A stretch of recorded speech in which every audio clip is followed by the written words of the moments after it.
우리 오늘 함께 말씀 예언을 하지 않는 예언자라는 제목으로 말씀을 나누도록 하겠습니다. 오늘 일단은 바울이 예루살렘을 향해 가고 있어요.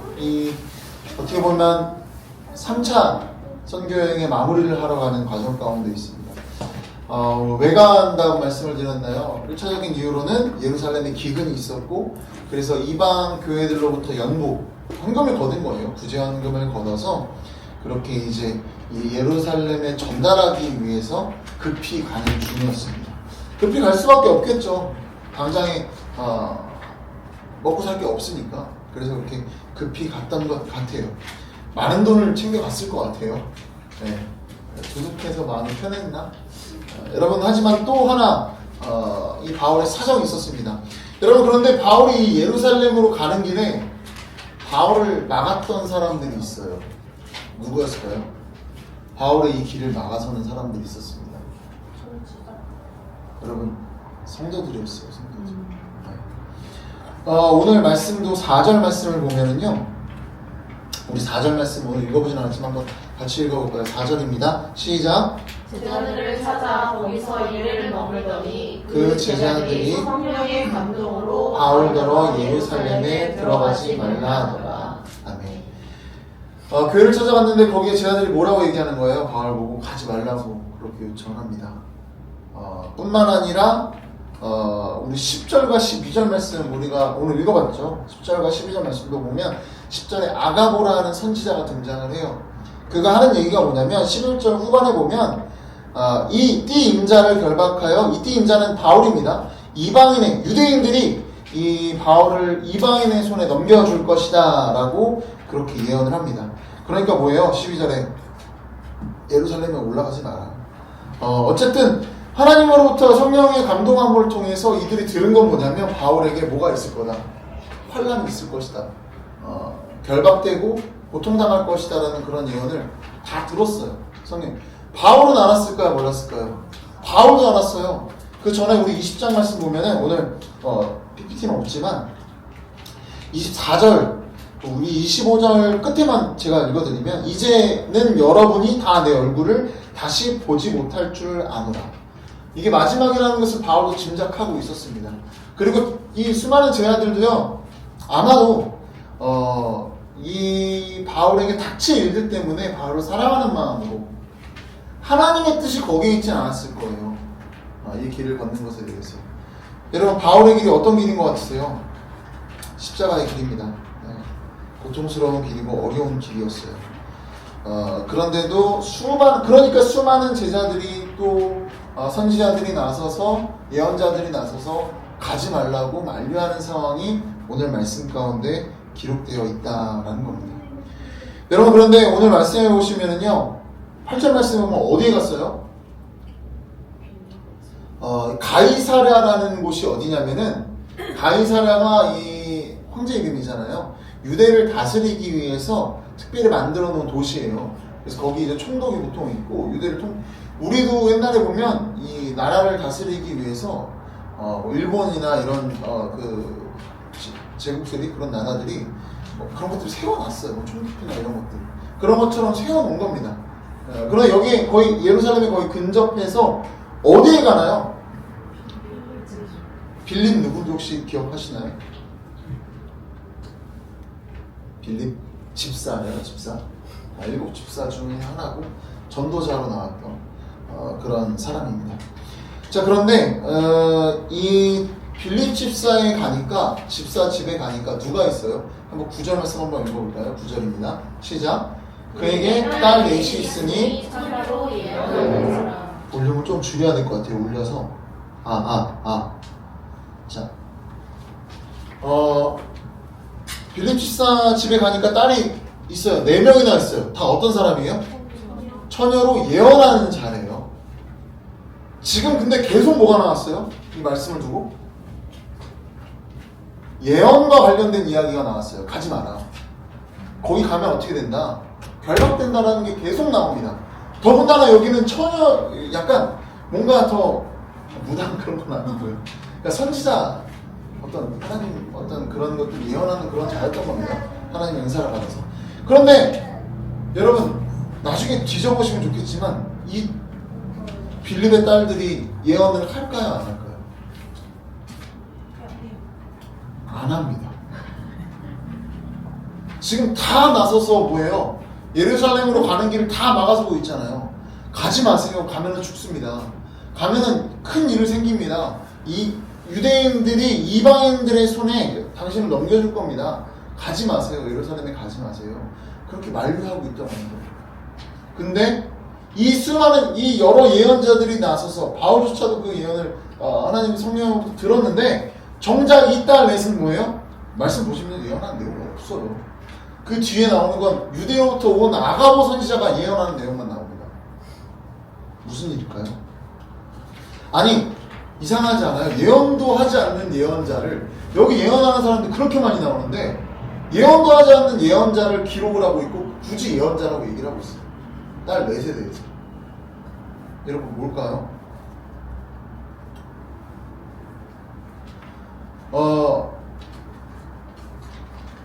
그녀들이 예언을 하지 않았던 겁니다. 예언자임에도 불구하고 그 미래에 대해 알았을까요? 몰랐을까요? 이 사람들은 당연히 알았겠죠. 근데 말을 했다는 거예요? 안 했다는 거예요? 안 했다라는 거예요. 안 했다라는 거예요. 왜? 당장 예루살렘에서의 일들을 경고 왜 안 했을까요? 여러분 그리고 또 이상한 점이 뭐냐면 우리 급히 가는 중이었습니다. 자 그런데 오늘 말씀 중에 이곳에서 우리 9절인가요? 8절입니다. 아닌가요? 15절입니다. 15절 말씀을 보면은 여기서 얼마나 있었어요? 여러 날 있었어요. 여러 날. 오늘 띄워놨으니까 15절 보시면 여러 날 있었어요. 여러 날 이곳에 있었다라는 거예요. 그럼 왜 이렇게 여러 날 여기 있었을까요? 여러분 빌립은 어떤 사람이라고요? 7 집사 중에 한 사람입니다. 7 집사 중에 또 떠오르는 사람 있으신가요?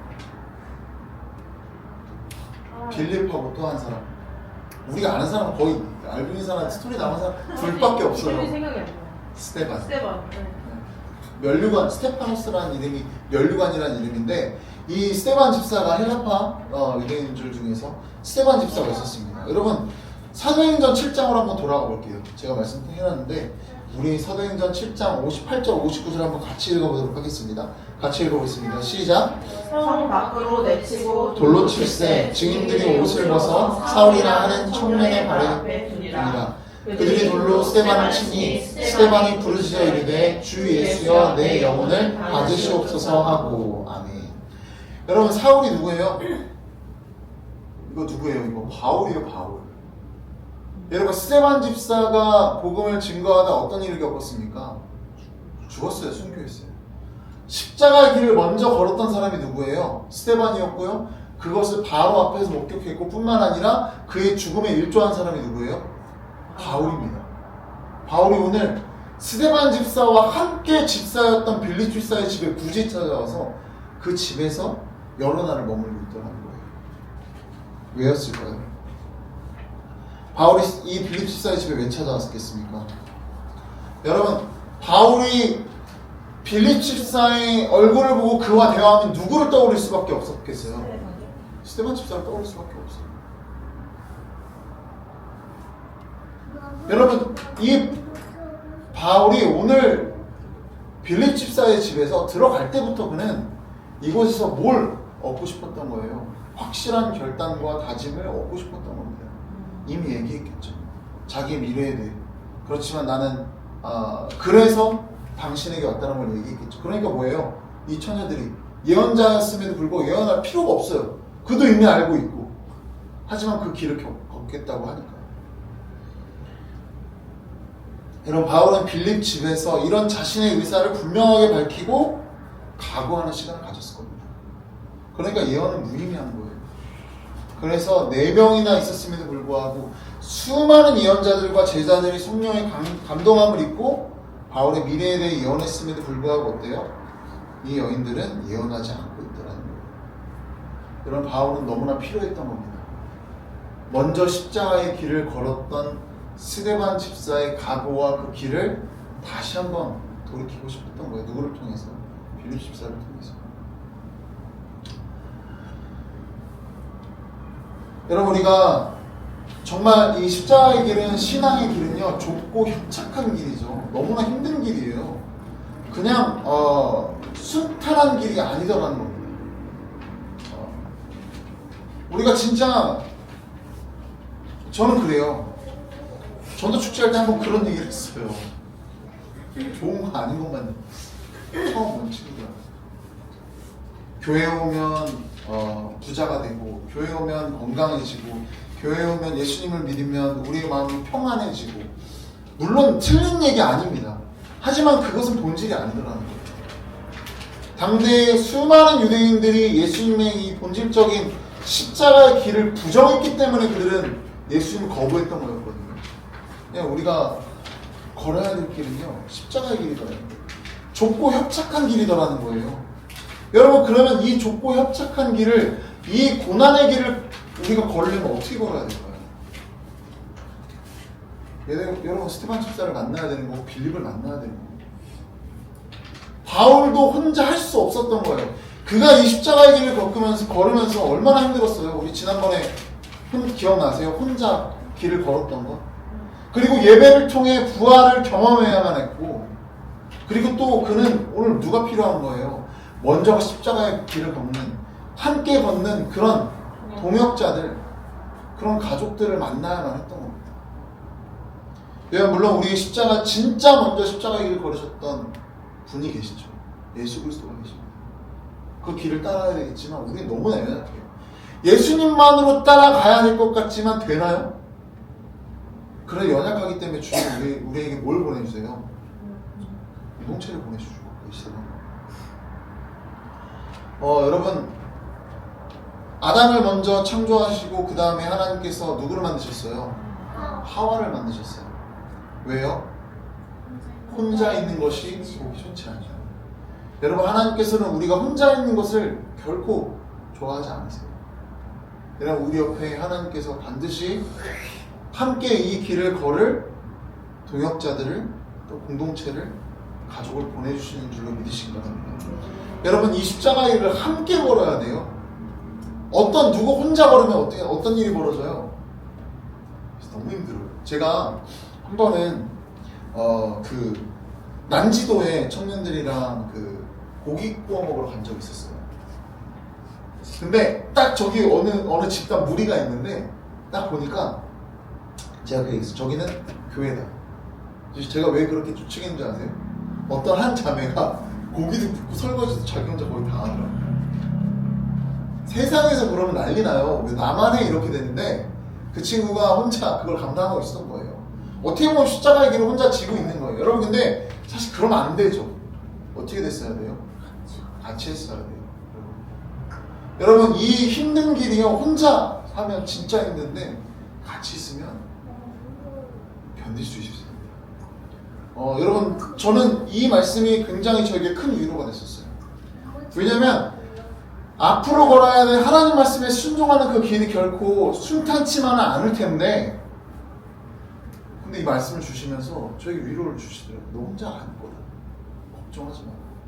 그 길을 함께 걷는 이들이 반드시 있을 것이다 라고 말씀하시더라고요. 여러분, 여러분의 삶 가운데 이런 동역자들이 있는 줄로 믿으시기 바랍니다. 여러분, 우리 정말 이 주인의 만남을 통해 또 한 주간의 또 우리 교제를 통해서요, 그리고 또 여러분의 삶의 현장에서 매일같이 만나는 그런 사람들을 통해서 신앙의 사람들이 있어야 돼요. 그러면서 뭘 우리가 나눠야 되겠어요? 예수 믿으면서 힘든 일을 나눠야 돼요, 사실. 십자가에. 나 예수 믿으면서 이번에 대박나서, 사업이 대박났어. 이거 얘기하면 어떻게 돼요? 나는 힘든데? 그거밖에 안 돼요. 그런 만증은 사람 죽여요. 하지만 내가 예수 믿음으로써 걷는 이 십자가 길이 여러분, 근데 이거 제가 말씀드리는 건 그냥 단순히 내 죄 때문에 겪는 고통에 대한 이야기가 아닙니다. 영혼을 위해 내가 수고하고 애쓰고 넘어지고 정말 힘들었던 그 기억들, 그리고 뿐만 아니라 하나님 말씀에 순종하느라 내가 느꼈던 그 어려움들을 우리가 함께 나눌 때, 여러분, 그때 우리가 힘을 얻고 할 수 있는 힘을 얻게 되더라는 거예요. 그럼 우리가 서로 그렇게 도와야 돼요. 내가 이 한 주간 이 말씀 붙들고 넘어질 뻔했지만 어떻게 이겨냈는지를, 내가 이렇게 싸우려고 했는데 이번에 저는 넘어졌어요. 이런 고백들이 우리 안에 계속 있어야 돼요. 그래야만 우리가 견뎌낼 수 있습니다. 혼자는 절대 안 돼요. 아마 좌절하고 넘어져 있으리라고 생각합니다. 여러분, 이것이 우리의 고백이 되었으면 좋겠습니다. 2024년 한 해를 돌아보면 그런 것 같아요. 그 찬양이 저한테 오늘 주의 자비가 내려온 찬양을 하는데 그런 생각이 들더라고요. 주의 자비가 진짜 공기처럼 내렸구나. 나는 참으로 추악한 존재이고 한없이 죄 많은 존재인데 어떻게 이렇게까지 왔을까 보니까 8개월이라는 시간이 흘렀더라고요. 주보를 보니까 이게 지금까지 드린 예배 주차인데 34번이 나온 거예요. 52주 중에. 아, 벌써 이렇게 예배를 드렸구나. 제가 그 생각을 했었거든요. 한 주도 전도사님만 오는 주가 없었어요. 한 주도.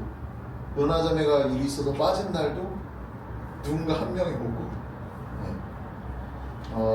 나의 연약함 때문에 그렇게 하나하나 채우셨던 그런 일들을 보면서, 동역자들을 계속 보내주셨던 것들을 보면서 참 큰 은혜를 누렸던 것 같습니다. 또 우리 민희자매도 계시지만 어떻게 불가능한 일이 어떻게 생각해보면 말도 안 되는 일이고, 이렇게 이 자리에 불러주신 우리의 동역자와 가족들을 통해서 우리가 이 십자가의 길을 걸을 수 있는 것이 아닌가, 그런 생각이 들어요. 여러분, 이제 2025년 또 새해가 시작이 됩니다. 여러 가지 각오와 다짐들과 어떤 꿈들을 꾸겠지만 우리가 가장 하나님 앞에 기도했으면 좋겠는 건, 주님,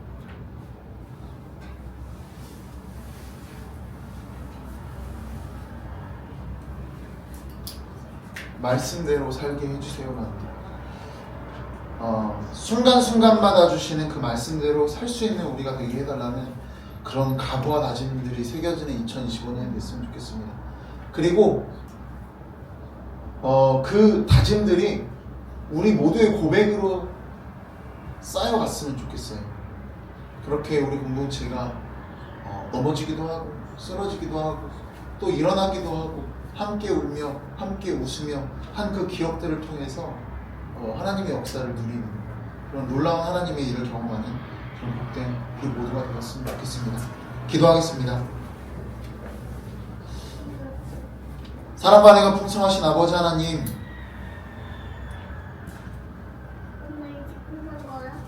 하나님 말씀대로 살아가는 것이 쉽지만은 않습니다. 그러나 주님, 내가 연약함을 알고 우리가 연약함을 아시고는 이렇게 주의 복된 가족들을, 공동체를, 형제 자매를 보내주심에 감사를 드립니다. 주님, 우리는 연약하오나 교회는 능력 있음을 믿습니다. 주님 말씀대로 순종하는 가운데 하나님의 역사를 경험하는, 정말 놀라운 그 십자가의 길을 통한 하나님의 은혜를 경험하는, 그냥 예수 믿고 내가 부자됐다, 내가 그냥 예수 믿고 건강해졌다, 내 삶이 풍요로워졌다는 것에 그치는 것이 아니라 내가 예수님의 그 십자가의 길을 함께 따랐더니 정말 예수님과 동행하는 삶을 살았다고 함께 고백할 수 있는 그런 우리의 교회가 될 수 있도록 주님께서 역사하여 주옵소서. 이 모든 말씀 사랑이 많으신 예수 그리스도의 이름으로 기도드립니다. 아멘.